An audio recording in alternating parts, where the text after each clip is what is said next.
टीसीबीटी पाठशाला में आप सबका स्वागत है। जैसा कि मैंने पिछले सत्र में आपको बताया था, नवरात्रि के इस पावन पर्व में जैसा कि मैंने आप सबसे कहा था कि यम नियम आहार विहार प्रक्रिया और भौतिक और आध्यात्मिक प्रक्रिया, इससे हम कैसे हमारे शरीर को शुद्ध और सजीव करेंगे, शुद्ध और शक्तिशाली करेंगे, इसके बारे में आप सबको मैं बताऊंगा। हमारा शरीर बना है पंच महाभूतों से और पंच महाभूत अणु के स्वरूप में हमारे शरीर में विद्यमान है। मतलब हमारे शरीर में पानी है जो H2O से बना है, हमारे शरीर में वायु तत्व है जो ऑक्सीजन है, हमारे शरीर में अग्नि तत्व है जो अग्नि बढ़ाने वाले तत्व सल्फर हैं, मैग्नीज हैं, कॉपर है, इससे बना है। हमारे शरीर में आकाश तत्व है, ये जरूर जो है अणुओं से नहीं बना, पर शैलपुत्री, ब्रह्मचारी और चंद्रघंटा, इन तीन ऊर्जाओं का समुच्चय है। और उससे जो है हमारे शरीर में जो शैलपुत्री अणु हैं वो हमारे शरीर में ये आधार ऊर्जा है जो पहला अणु बनाती है। और यही अणु, ये अणु नहीं कहना चाहिए, इसको कण कहना चाहिए, सूक्ष्म कण, जो हमारे नसों के अंदर ऐसे प्रवाहित होता है जैसे आकाश में सूर्य का प्रकाश प्रवाहित होता है निर्बाध गति से। अभी ये जो आकाश है, गगन है, यहाँ सूर्य का प्रकाश निर्बाध गति से प्रवाहित होता है। ऐसे ही हमारे शरीर में हमारा खून, जिसमें लाल रक्त कणिकाएं हैं, सफेद रक्त कणिकाएं हैं, वो निर्बाध गति से प्रवाहित होती है। धरती की जो गति है घूमने की 1650 किलोमीटर पर घंटे, उसी गति से हमारे शरीर में खून हमारे शरीर में दौड़ता है। क्योंकि हमारे शरीर में जो नसें हैं ये आकाश तत्व का प्रतिनिधित्व करती हैं और उनके अंदर खून जो है, हमारा शरीर धक्का से थोड़ा धड़कता है, खून हमारे आखिरी अनुसार कोने तक पहुंचता है। क्योंकि हमारी जो धमनियां हैं और जो सिराएं हैं वो आकाश तत्व का प्रतिनिधित्व करती हैं। और आकाश में जैसे प्रकाश जो है तेजी से दौड़ता है, वैसे ही हमारे खून में लाल रक्त कणिकाएं और सफेद रक्त कणिकाएं, यानी हमारा रक्त हमारे शरीर में दौड़ता है। तो इस तरह से पंच महाभूतों से हमारा शरीर बना। भौतिक दृष्टि से देखेंगे तो सिक्के का एक पहलू ये अणु है, लेकिन जब आध्यात्मिक दृष्टि से देखेंगे तो सिक्के का दूसरा पहलू ऊर्जा है, जिसे डबल स्लिट एक्सपेरिमेंट के माध्यम से आधुनिक विज्ञान स्वीकार भी किया है।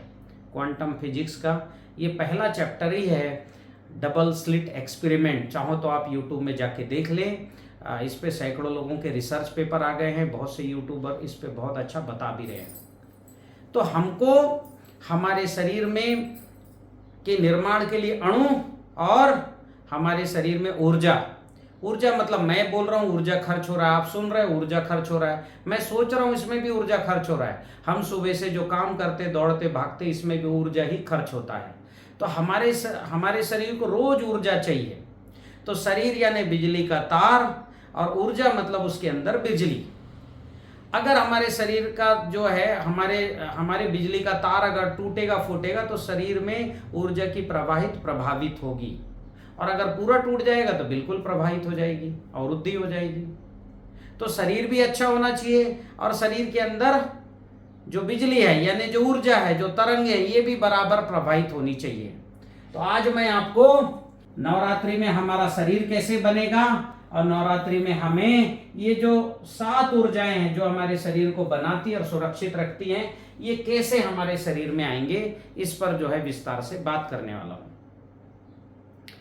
तो हमारे शरीर में जो भी जो है अणु आएंगे ये जीवाणुओं से आते हैं। यानी अगर हमारे शरीर को फास्फोरस चाहिए तो फास्फोरस का जीवाणु यानी पीएसबी वो देगा, पोटास चाहिए पोटास का जीवाणु देगा, है ना। जिंक का जीवाणु हमें जिंक देगा, कैल्शियम का जीवाणु कैल्शियम देगा, कॉपर का जीवाणु कॉपर देगा।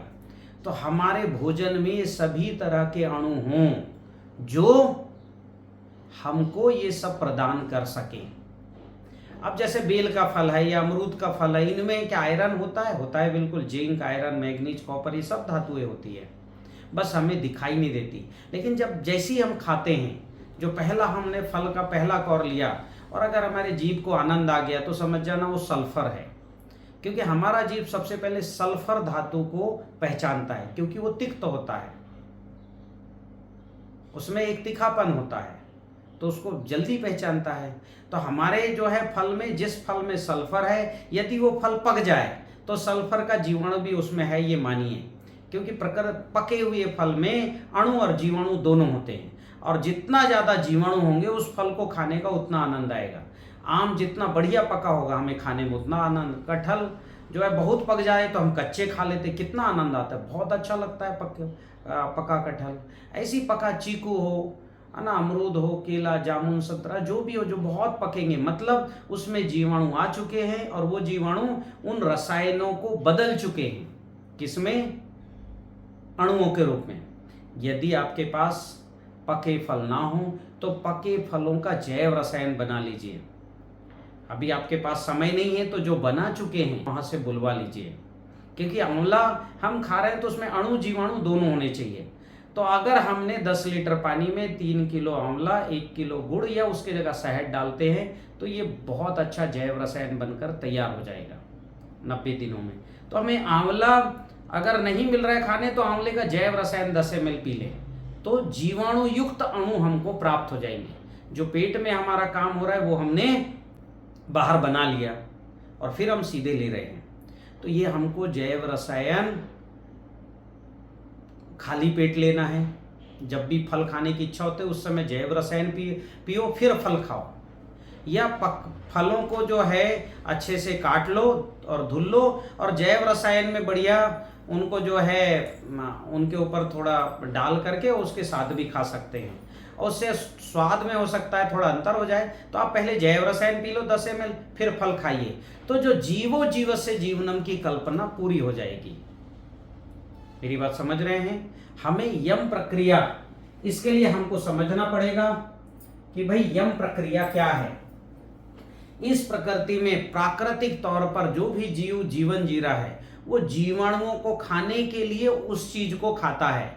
जैसे जो है शेर को मांस खाता है यम प्रक्रिया पालन करने के लिए, क्योंकि उसका भोजन जो है वो जो है मांस है, लेकिन वो ताजा मांस खाता है नियम प्रक्रिया के पालन करने के लिए। वहीं गिद्ध भी मांस खाता है, पर वो जो है सड़ा हुआ मांस खाता है, क्योंकि जितना मांस सड़ेगा गिद्ध को सड़ा हुआ जीवाणु ज्यादा प्राप्त होगा। तो ये नियम प्रक्रिया कहलाती है।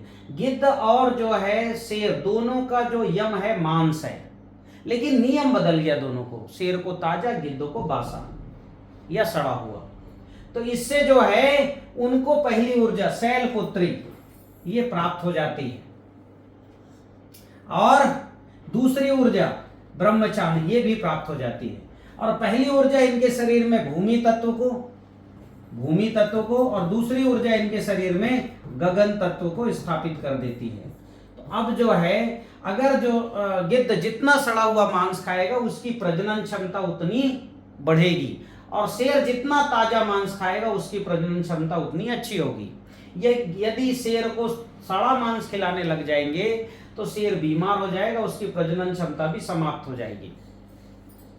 तो यम नियम प्रक्रिया से स्वतः में भूमि तत्व और गगन तत्व यानी माता तत्व और पिता तत्व ये दोनों का निर्माण प्राकृतिक प्रक्रिया से पूर्ण हो जाता है। दोनों ऊर्जा मिल जाती, शैलपुत्री और ब्रह्मचारी दोनों ऊर्जा उनको प्राप्त हो जाती है।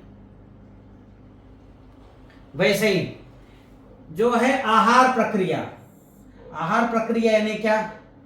आहार केवल हम जो है भोजन का ही नहीं करते, हम सब ज्यादा हवा को आहार बनाते हैं। इसलिए जितना ज्यादा हमारे पूर्वज इसलिए जो है ऐसी लंबवत खिड़की रखते थे, ऐसे नहीं रखते थे आड़ा, ताकि ज्यादा से ज्यादा हवा घर के अंदर आए। घरों के आसपास सुगंधित फूल रखते थे ताकि सुगंधित फूलों से टकरा के और सुगंधित हवा घर के अंदर आए, सुगंधित पुष्टि वर्धनम हो सके इसके लिए। और इसलिए हमारे पूर्वज प्रतिदिन जो है सुबह और शाम यज्ञ किया करते थे, क्योंकि यज्ञ में जो औषधि डालते हैं उन औषधियों के साथ सुगंधित वातावरण घर में बनता था। तो इस तरह से जो है हमको भोजन के साथ हवा भी खाना है, फिर सूर्य का प्रकाश भी हमको ग्रहण करना है अग्नि तत्व के लिए। तो यानी हम जितना बंद कमरों में रहेंगे उतना ना हमें सूर्य का प्रकाश मिलेगा, ना उतनी हवा मिलेगी। इसलिए हमारे घर पहले खुले हुए रहते थे, चारों तरफ घर रहते थे हमारे पूर्वज, बीच में चारों तरफ जो है रूम होते थे और बीच में खुला रहता था ताकि सूर्य का प्रकाश आए और हवा अच्छे से आ सके, ऐसी व्यवस्था रहती थी। आज बंद घर बनने लग रहे हैं, पहले खुले घर बनते थे, चारों तरफ रूम होते थे, बीच में खुला होता था, क्योंकि हमारे पूर्वज ये सब जानते थे। और जो रूम भी बनते थे उनमें लंबवत खिड़कियां रहती थी। तो आहार जो है ये सबसे ज्यादा हवा का है, फिर अग्नि वायु का है, अग्नि का है, सूर्य के प्रकाश का है। तो यम नियम आहार, इससे भूमि गगन वायु और अग्नि इसकी पूर्ति होती थी। और विहार प्रक्रिया, हमने जो खाना खाया उसको ठीक से पचाना, इससे विहार प्रक्रिया पूरी होती थी, इससे भी अग्नि हमारी ठीक रहती थी। यदि हम जो काम करेंगे, हर जीव का विहार प्रक्रिया, शेर जो है मांस खाएगा तो 20 घंटे सोएगा, क्योंकि वही उसका विहार है। ठीक है, हमारा विहार है कृषि यानी कर्म करना, खेती करना। फिर है प्रत्याहार, यदि हमारा यम नियम आहार विहार ठीक है तो प्रत्याहार अपने आप हो जाएगा। प्रत्याहार मतलब हर अंगों को आहार। यदि हमने गाजर खाया तो विटामिन ए पच करके आंखों को मिल ही जाएगा, और जब आंखों को मिल गया तब वो प्रत्याहार। यदि हमने आयरन खाया है तो खून में चला गया, और यदि हमने कैल्शियम खाया हड्डियों में है, चला गया, तो ये हड्डियों का प्रत्याहार हो गया। तो प्रत्याहार होते ही हमारे नीर तत्व इसकी भी पूर्ति हो जाती है। तो यम नियम आहार विहार प्रत्याहार, इससे जो है हमारे शरीर में पंच महाभूत, जिससे हमारा शरीर बना है, क्षितिजल पावक गगन समीरा, तो ये पंच महाभूत हमारे शरीर में बन गए। और पंच, इनका संतुलन ही त्रिदोष को सम करता है। पंच महाभूत पूर्ण है, भूमि पूर्ण, गगन पूर्ण, वायु पूर्ण, अग्नि और नीर, तो हमारे शरीर में त्रिदोष नहीं होगा। लेकिन अग्नि ज्यादा हो गई तो पित्त बढ़ जाएगा, अग्नि कम हो गई तो कफ हो जाएगा, या जल ज्यादा बढ़ गया तो कफ बन जाएगा, और जल कम हो गया तो पित्त हो गया। पित्त के लक्षण क्या है? आंखें लाल, सफेद, जीभ लाल, पसीना आएगा।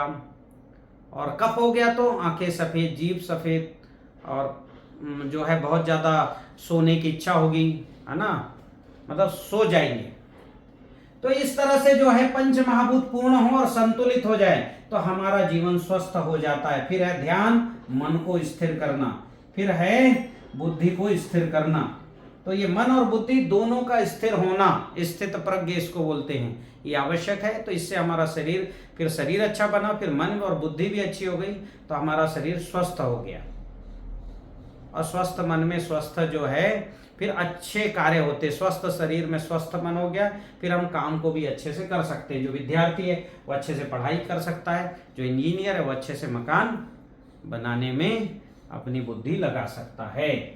तो ये तो है प्राकृत, मतलब अपनी भोजन प्रक्रिया को ठीक करो, आपके शरीर में जो है यम नियम आहार विहार प्रत्याहार की प्रक्रिया अपने आप पूर्ण हो जाएगी। और ये प्रक्रिया पूर्ण होते ही हमारे शरीर में जो 7 ऊर्जाएं हैं जो शरीर के संचालन के लिए आवश्यक है, रोज हमें खर्च करते हैं। शैलपुत्री खून में लाल रक्त कणिकाएं, ब्रह्मचारी खून में सफेद रंग की कणिकाएं, है ना, ये लाल से लिख दे रहा हूं पर है ये सफेद, ठीक है। और शैलपुत्री में लाल रक्त कणिका है, ब्रह्मचारी में सफेद रंग की कणिका है, चंद्रघंटा में वेव्स यानी तरंगे, हर टिश्यूज को तरंगे देना और उनमें अग्नि तत्व उत्पन्न करना। कूष्मांडा यानी अमीनो एसिड का निर्माण, और अमीनो एसिड के अंदर जैसी जीवन आ गया, मतलब प्राण ऊर्जा उत्पन्न हो गया। ये माता, ये जो है स्कंद माता में माता शब्द इसीलिए छुपा है क्योंकि ये टिश्यूज के अंदर प्राण उत्पन्न करती है। हमारे शरीर में रोज 14 लाख टिश्यूज बनते हैं, और एक टिश्यूज का जीवन यानी एक कोशिका का जीवन 14 दिन का जो जीवन रहता है वो पूर्ण करता है। तो हमारे स्कंद माता रोज हमारे शरीर में 14 लाख टिश्यूज का निर्माण करवाती हैं। फिर कात्यायनी हमारे मन को ठीक करती है, हमारे खान पान को ठीक करती है। मन जो है, अभी जैसे बच्चों का भी मन होता है बहुत से ऐसी चीज खाने के जो फास्ट फूड है, क्योंकि उनके शरीर में वैसे तरह के जीवाणु हैं, तो वैसी तरह का मन होने लगा। जैसे हमारे पेट में जीवाणु होंगे वैसे ही हमको खाने का मन करेगा। इसलिए पेट के बैक्टीरिया बदलना है, इसलिए मैंने बोला था जैव रसायन पीना। अभी मैं यहाँ एक और जो है आपको बताऊंगा, क्योंकि खराब बैक्टीरिया हमारे जो है हमारे पेट में आ गए, हमारे आंतों में आ गए हैं, जिनको बोला जाता है गट्स बैक्टीरिया। तो उनको हमें सबसे पहले मारना भी पड़ेगा, भगाना पड़ेगा।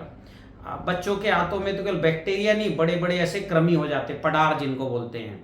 तो उसके लिए क्या करना है, हमें अग्निहोत्र करके उसका भस्म तैयार करना, और 100 ग्राम भस्म में 5 ग्राम फिटकरी पीस करके डालना, और 1 चम्मच पानी में डाल के और 3 बार महामृत्युंजय मंत्र उस पानी में हम बोलेंगे। उस ग्लास में, कांच का ग्लास हो और उसमें ऐसा हम बोलते हैं, तो हमको क्या है कि उससे ऊर्जा जल हमारा बन जाता है। उस ऊर्जा जल को पिएंगे तो खराब बैक्टीरिया हमारे मरेंगे, और जो पडार बन गए हैं, मतलब जो कृमि बन गए, वो भी मरने लगते हैं। तो खराब बैक्टीरिया हम मारे, तो उसके लिए क्या करें कि जो है सुबह नाश्ते के बाद, फिर भोजन के बाद, फिर दोपहर में 2:30-3 बजे और रात में सोते समय 4 बार ऊर्जा जल बढ़िया 1-1 ग्लास बड़े ग्लास से पिए, तो हमारे शरीर में गैस, कब्ज, एसिडिटी ये भी खत्म हो जाएगी। पहले दिन से ही इसका अंतर मिलेगा, और फिर क्या होगा, हमारा शरीर बड़ा मतलब हल्का महसूस होगा। फिर अच्छे जीवाणु पीने के लिए हमें ये जैव रसायन पीजिए।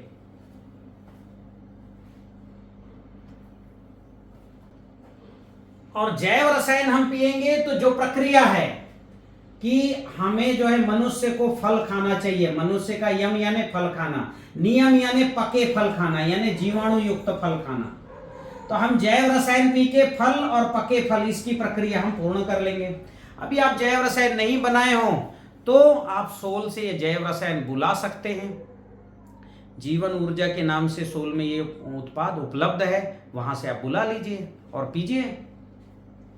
ठीक है, यम नियम प्रक्रिया की पूरी हो जाएगी। और अभी आप जो है ये पीने के बाद फल खा सकते हैं।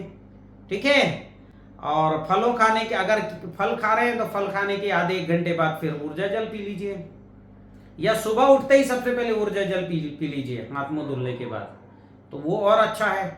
आपका पेट अच्छे से साफ होगा और आपको बड़ा हल्का लगेगा, अच्छा लगेगा। तो इस तरह से यम नियम प्रक्रिया करके आप जो है जीवाणु युक्त रसायन ये आपको मिल जाएगा। फिर आप जो है आहार, आप जैसे नवरात्रि शुरू करते, शुरू के 2 दिन तो आप जो है फल और जो है जैव रसायन के साथ फल लीजिए।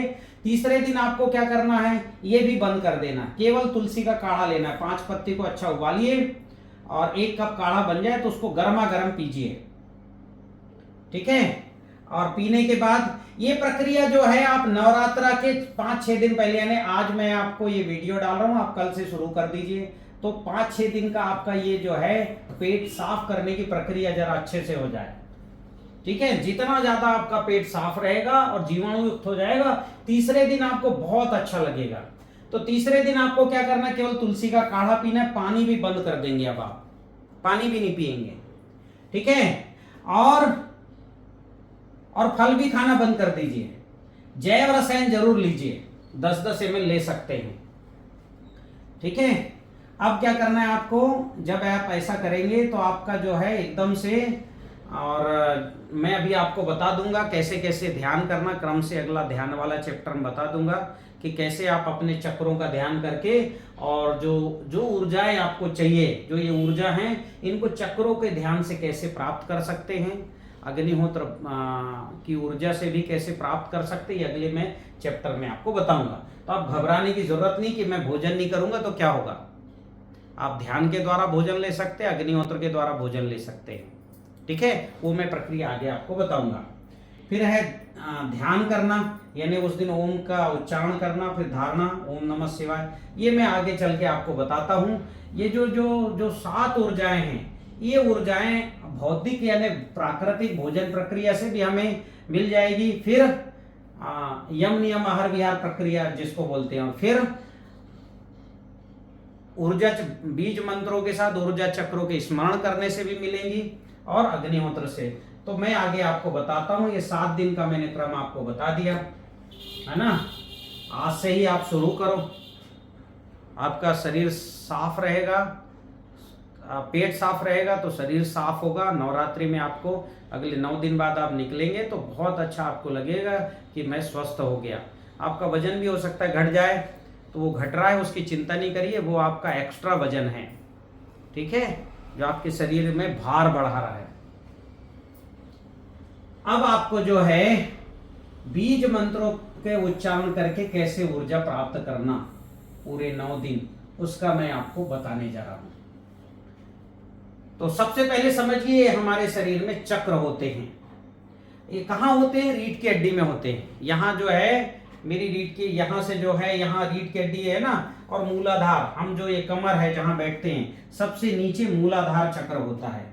ये उसका रंग लाल होता है। आप चाहो इसकी कलर्ड कॉपी निकाल के रख लीजिएगा, मैं आपको फोटो भी भेज दूंगा। और मेरे आप व्हाट्सएप नंबर पे चाहो तो 96 44 61 72 16 इस पे आप मुझे मैसेज करेंगे तो मैं PDF इसका भेज दूंगा। तो इसकी कलर्ड कॉपी निकाल लीजिए और सामने रख के और ऐसा आप ध्यान करना। तो जो पहला चक्र है मूलाधार चक्र, इसका रंग लाल है।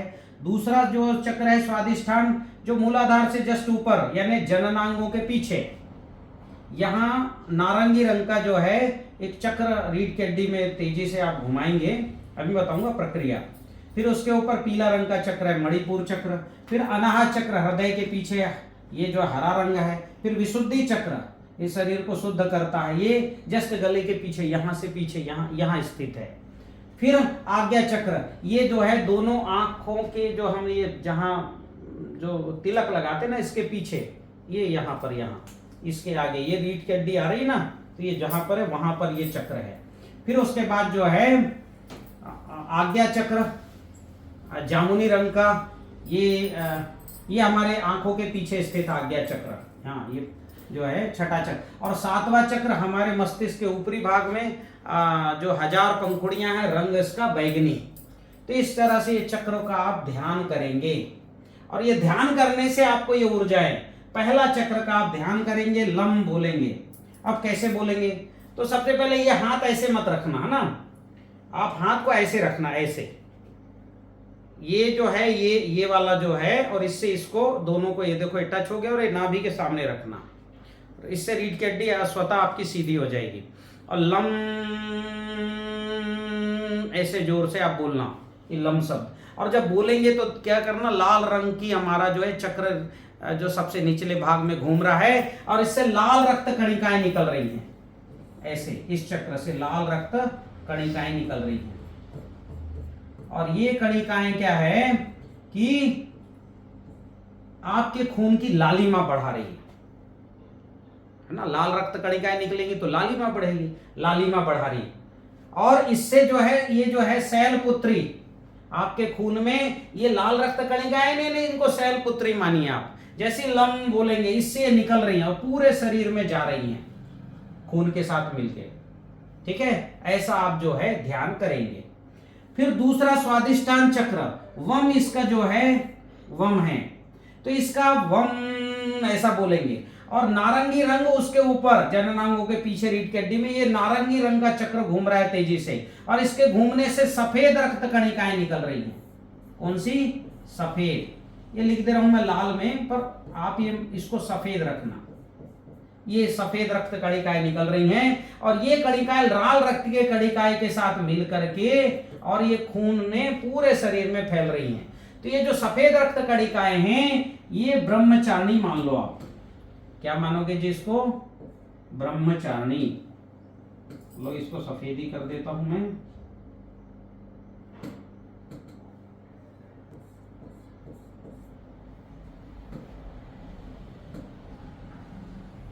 ये मैं इसको सफेद कर देता हूं, और ऐसा आप जो है मानेंगे कि ये सफेद रक्त कणिकाएं कहाँ जा रहा, पूरे शरीर में लाल रक्त कणिका के साथ मिल करके, ये दोनों मिल करके ऐसे और खून के साथ प्रवाहित हो रही है। इस तरह से आप ऐसा ध्यान करेंगे, ठीक है, वम शब्द का उच्चारण।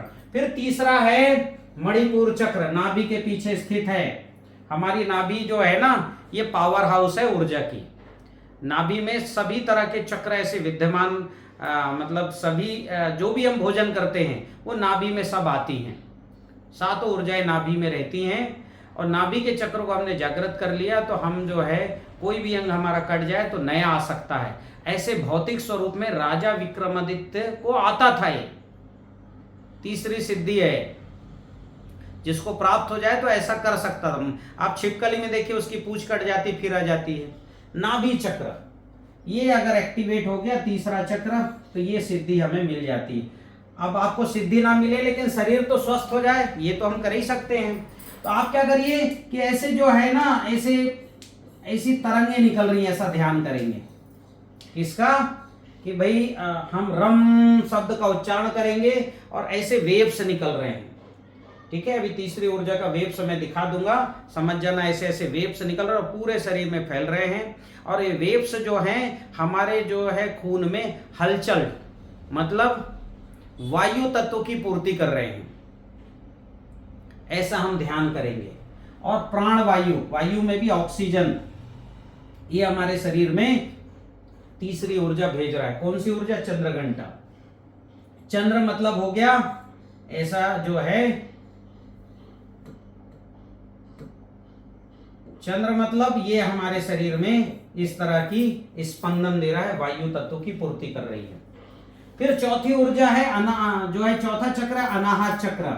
ये जो है इस तरह से ऐसे जो है पूरे शरीर में अनाहत चक्र, ऐसे कद्दू के आकार के, कुष्मांडा कद्दू के आकार की ऊर्जा, हमारा चौथा चक्र यहां से निकल रहा है, हृदय के पीछे रंग हरा है और इससे ये निकल रहे हैं कद्दू के आकार के।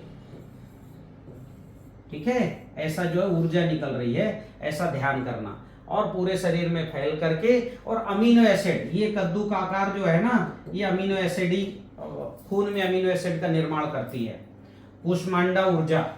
ठीक है, अमीनो एसिड की प्रक्रिया हो गई। और फिर विशुद्धि चक्र का हम ध्यान करेंगे, गले के पीछे यहां स्थित है, रंग नीला, और इसका ध्यान करेंगे। तो ये क्या है? कौन सी ऊर्जा? स्कंद माता। अब इस ऊर्जा में माता शब्द पहले से ही जुड़ा है, बाकी किसी ऊर्जा में माता जुड़ा है क्या? क्योंकि ये ऊर्जा जीवन की उत्पत्ति नहीं करते, स्कंद माता ही जीवन की उत्पत्ति करती है। इसलिए अमीनो एसिड के अंदर ये जो है ये ऊर्जा विद्यमान हो गई, और इस अमीनो एसिड की जो है जब जीवित हो गया तो वही बन गया टिश्यूज, एक ऊतक बन गया। तो ऐसे ऊतकों का निर्माण करने लग गई, जिससे हमारा पूरा शरीर बना है। तो इस तरह से स्कंद माता ने जीवन दे दिए। पहले ऊर्जा ने अणु दिया, दूसरे ऊर्जा ने मतलब लाल रक्त कणिकाएं दी, दूसरी ऊर्जा ने सफेद रक्त कणिकाएं दी, आकाश तत्व दिया। पहली ऊर्जा भूमि तत्व, दूसरी ऊर्जा आकाश तत्व, सफेद रक्त कणिकाएं, तीसरी तत्व उसमें प्राणवायु ऑक्सीजन, चौथा उसको आकार दिया, कुष्मांडा गोलाकार दिया, कुष्मांडा बोलते कद्दू को, तो कद्दू जैसा आकार दिया। पांचवी ऊर्जा ने उस आकार में प्राण दे दिया, वो जीवित हो गई कोशिका। ठीक है, और जब कोशिका जीवित हो गई, रोज हमारे शरीर में 14 लाख कोशिकाएं बनती हैं, वो कोशिकाएं जीवित हो गई, तो वो क्या हो गया? बहुत बढ़िया। आपके शरीर में जितनी हम जैसे देखते हैं तो आंखों की कोशिका मरती है, चलते हैं तो मांसपेशियों की, सोचते हैं तो मस्तिष्क की, ठीक है, बोलते हैं तो जीभ की, ओकल गार्ड, यहाँ की कोशिकाएं हमारी मरती हैं। उन कोशिकाओं को रोज हमारे शरीर, जब हम सोते हैं ना, तो ये कोशिकाएं हमारे शरीर में वो मतलब ट्रांसप्लांट, यानी कि उसको कहेंगे रिपेयरिंग होती है। पुरानी कोशिका मर जाती है, वो नाखून के रूप में, बालों के रूप में पैर में चली जाती है, और जो नई कोशिका उसका स्थान ले लेती है। इसलिए हम अपनी आंखों में जो है हमको रोज नए नए टिश्यूज मिलते हैं, इसलिए आंखों को हमको रोज दिखाई देता है। पैरों में हमें जैसे चप्पल घिस जाती, पर पैर कहाँ घिसता है? क्योंकि रोज वहां टिश्यूज जाती, मरी हुई कोशिकाएं।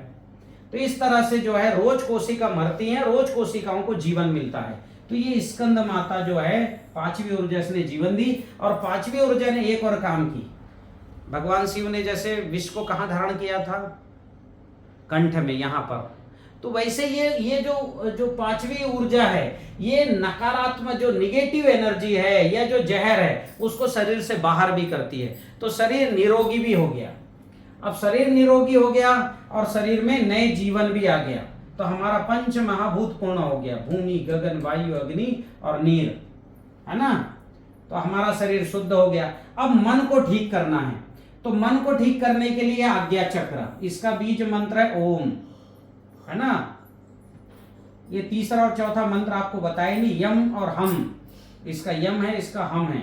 ये उच्चारण आपको प्रतिदिन करना है। पहले दिन लम का, दूसरे दिन वम, तीसरे दिन रम, चौथे दिन यम, पांचवें दिन हम, और छठे दिन आपको उच्चारण करना है ओम का। ठीक है, जब आप उच्चारण करेंगे ओम का, तो यहां आपको जो है ओम की तरंगे निकल करके पूरे शरीर में फैल रही हैं। ठीक है, और आपके मन को नियंत्रित कर रही हैं, क्योंकि मन जो है वो इस इंद्रिय जो है विषय वासनाओं में जाता है। जीभ को अच्छा खाना चाहिए, आंखों को अच्छा देखना ही चाहिए, ठीक है। हाथों वैसी जो है इंद्रिय सुख के लिए हाथ और पैर काम करने शुरू कर देते हैं। तो इंद्रिय सुखों के बजाय ये जो है मन केंद्रित हो और यम नियम आहार विहार प्रत्याहार के अनुसार से जिए, उसके लिए आज्ञा चक्र उसको बाध्य करती है और कात्यायनी ऊर्जा उत्पन्न होती है। इसलिए आपने देखा होगा कोई भी जीव अपना ही भोजन ग्रहण करता है, ठीक है। हाँ, यदि हमने सुअर को और सुगंधित द्रव्य दे देंगे खाने के लिए, पके फल नहीं खाएगा, लेकिन दुर्गंध वाला होगा तो वो खा सकता है, दुर्गंध की चीज इसलिए वो खाता है। और हम सुगंध की ओर इसलिए भागते कि सुगंध हमारा मूल भोजन है, ठीक है। तो इस तरह से जो है सब जीव, और आप देखिए अधिकांश जीव सूंघ के खाते हैं, क्योंकि मूल भोजन को ही वो जो है हम समझते हैं। तो कात्यायनी जो है कांत देती है कौन सा जीव क्या खाएगा, और इसी कारण हर जीव अपना भोजन करता है मनुष्य छोड़ के, ठीक है। तो इस तरह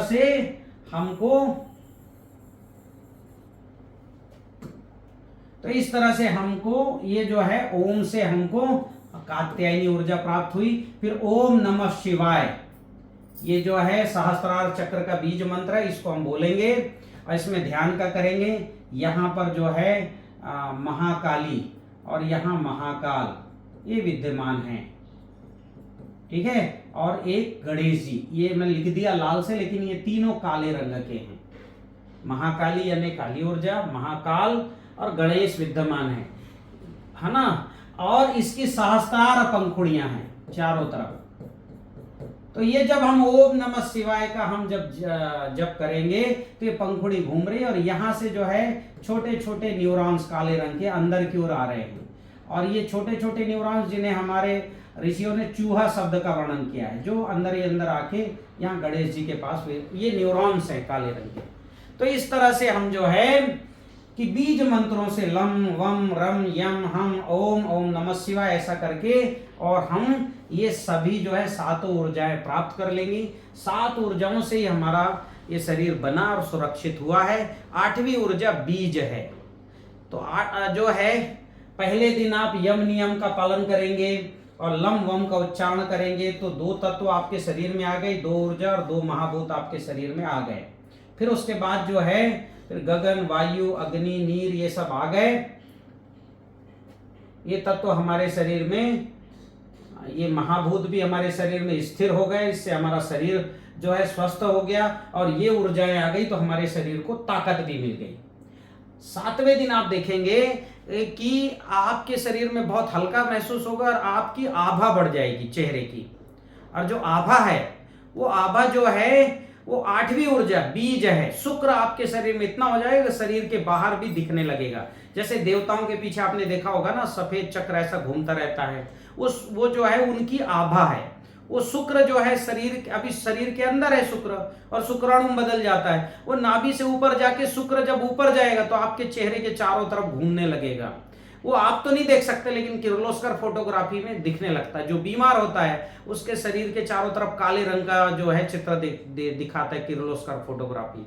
और जो आभा होती है जिसके शरीर में, जो संत होते हैं ऐसे जो तप करते हैं उनके शरीर में तो स्पष्ट दिखता है कि शरीर के चारों तरफ कुछ सफेद रंग की आभा मंडल है। फोटोग्राफी में तो अच्छे से आ ही जाता है किर्लोस्कर फोटो। बहुत से लोग अब रखने लगे पुणे वगैरह में। तो मैं एक बार एक सज्जन ने हमें फोटो खींच के भी दिखाया था, तो दिखने लगे। 8वें दिन आप व्रत तोड़ सकते हो, ठीक है। अष्टमी में आप पूजा करिए और पूजा करके उस दिन जो है आप पहले और दूसरे दिन तो आप जैव रसायन ले सकते हो, तीसरे दिन से ना ले तो अच्छा है। 8वें दिन आप फिर जैव रसायन और ऊर्जा जल फिर से शुरू करिए, है ना। हाँ, अभी से कल से ही आप जो है ऊर्जा जल ले लो, अग्निहोत्र भस्म और फिटकरी का पानी, शरीर साफ हो जाएगा। फिर ये पूरा दिन उपवास करिए। पहले दूसरे दिन तो हमने फल लिया, तीसरे दिन केवल तुलसी का काढ़ा, चौथे दिन हमको अगर प्यास लगती है तो तुलसी काढ़ा, नहीं तो कुछ नहीं। 5वें दिन प्यास लगती है तो तुलसी काढ़ा, नहीं तो कुछ नहीं। और आप यम हम ये उच्चारण करेंगे। फिर जो है ओम ओम नमः शिवाय, तो यहाँ तक तो ले सकते तुलसी काढ़ा, यहाँ इसे 2 दिन निर्जला रखने की कोशिश कीजिए। 7वें दिन, 7वें दिन फिर कुछ मत खाइए ना कुछ पीजिए, तुलसी काढ़ा निर्जला। 8वें दिन फिर आप जो है तुलसी का काढ़ा ले सकते और कोई एक आध फलों का जूस ले सकते, जैव रसायन लीजिए, ठीक है। 9वें दिन फिर आप 1 अनाज और 1 सब्जी खाइए। सुबह जो है तुलसी काढ़ा भी ले सकते हैं, सुबह फल भी ले सकते हैं और शाम को 1 अनाज, सूर्यास्त के पहले 1 फल। ये जरा 7-8 दिन ऐसे ही चलाइए, है ना। और अगर शरीर आपका साथ नहीं दे रहा है, मतलब पाचन साथ नहीं दे रहा है, तो आप ऊर्जा जल और जैव रसायन पीते रहिए। फिर देखिए आपके शरीर में बहुत अच्छा रहेगा। गैस, कब्ज, एसिडिटी, शुगर जो है वो आपको कंट्रोल दिखेगा कि शुगर कंट्रोल हो गया, ब्लड प्रेशर ठीक हो गया, नींद अच्छे से आने लगेगी, शरीर हल्का हो गया, आप दौड़ने लग सकते हो। ऐसे बहुत से परिवर्तन आपको दिखेंगे। तो आप जो है ये करिए और इस तरह से जो है ना, अग्निहोत्र जो यज्ञ परंपरा है, ठीक से एक पात्र आप ले लीजिए। ये अग्नि जो है अग्निहोत्र का पात्र बुला लीजिए, उस पात्र में अग्निहोत्र करके जो भस्म प्राप्त होगा वो भूमि तत्व है ना। अग्निहोत्र पात्र ये जो है गगन तत्व है, घी वायु तत्व है, मंत्र जो है अग्नि तत्व है, चावल है ना नीर तत्व है। 2 आहुति आप दीजिए, ये रंग निकलेंगे पूरे। इनको ध्यान से देखिए, इस तरह से आप बैठिए और ये ऊर्जाएं आपको मिलती रहेगी। रोज सुबह स्नान कीजिए, सुबह स्नान करो आप, और स्नान करके और चाहो तो मंगल हवन कर सकते हो अगर 1-1.5 घंटे का समय है। और जैसी सूर्योदय होता है वैसी सूर्योदय का मंत्र अग्निहोत्र का, सूर्याय स्वाहा सूर्याय इदम नमः, प्रजापतये स्वाहा प्रजापतये इदम नमः। इस पात्र में जो है ये 2 आहुति दे करके और ध्यान से बैठिए। तो ये आप प्रक्रिया करिए। ये पंच महाभूतों ने प्रकृति को कैसे बनाया और कैसे हमारे शरीर में, ये भी आज का विषय था कि पहले दिन हमारे शरीर में अन्नमय कोश, प्राणमय, मनोमय, विज्ञानमय और आनंदमय, ये कोश का निर्माण आपके नवरात्रि के समय ही हो जाएगा। अभी मेरा जो अगला विषय है वो आएगा कि ये 9 ऊर्जाएं कौन कौन सी हैं जिनको हम दुर्गा बोलते हैं। ये ऊर्जाएं कैसे प्रकृति में आई, कैसे देव और देवी 9 ऊर्जाएं कैसे प्रकृति में आई, फिर ये 9 ऊर्जाओं ने आपसी संबंध करके कैसे जो है पंच महाभूतों को प्रकट किया। आज मैंने बता ही दिया मोटा मोटा पर और अच्छे से। फिर जो पहली ऊर्जा है शैलपुत्री, इसने कैसे प्रोटॉन, न्यूट्रॉन, इलेक्ट्रॉन की संरचना को कंप्लीट किया और इसके साथ साथ जो है प्रकृति में कैसे कण बनाए और कण से अणु और अणु से ग्रह उपग्रह कैसे बने विस्तार से बताऊंगा। फिर इसके अलावा ब्रह्मचारिणी ऊर्जा, गुरुत्वाकर्षण बल से प्रकृति को स्थिर किया। तीसरी ऊर्जा चंद्र घंटा, कैसे प्रकृति में नाद और प्रकाश को उत्पन्न की। कुष्मांडा ने कैसे ब्रह्मांड बनाया। फिर स्कंद माता ने कैसे जीवन की प्रक्रिया को शुरू किया। फिर कात्यायनी ने कैसे पूरी प्रकृति को कांत दिया। फिर कालरात्रि ने कैसे पूरी प्रकृति को सुरक्षित किया ब्लैक होल और ब्लैक एनर्जी के संदर्भ में। फिर उसके बाद महागौरी कैसे बीज है और महागौरी गाय क्यों है। गाय के अंदर प्रकृति के सारे अणु और जीवाणु विद्यमान हैं, इसलिए गाय को माता मतलब गांव विश्व से मात्रा, गाय विश्व की माता ऐसा कहा गया। तो ये मैं बताऊंगा। फिर आपको सिद्धिदात्री कैसे ये कंट्रोल रखती है, सुप्रीम कैसी सिद्धिदात्री, कैसे इसने जो है सिद्धिदात्री ने पंच महाभूतों को बनाना और ये सब जो है जीवन को कैसे ठीक करना, इस पर जो है काम की है। धरती और चांद तारे ये कैसे जो है सिद्धिदात्री के कंट्रोल में है। ये सुप्रीम ऊर्जा क्यों है, प्रकाश इसके कंट्रोल में क्यों है, ये सब मैं आपको एक एक करके और ये पूरा जीवन में आपको बताने वाला हूँ।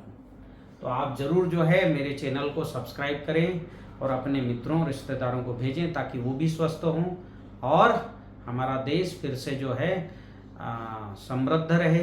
इन ऊर्जाओं से कृषि कैसे करना ये भी मैं बताऊंगा। एक नई ऊर्जा, नई स्फूर्ति प्राप्त होगी। और मेरा ये विषय कैसा लगा जरूर कमेंट बॉक्स में आप बताइए। है इस पूरे इस ज्ञान को जन जन तक पहुंचाने के लिए इसको शेयर भी कीजिए ताकि हमारे जो है हमारी कृषि समृद्ध हो, हम समृद्ध बने और स्वस्थ बने। बहुत बहुत धन्यवाद।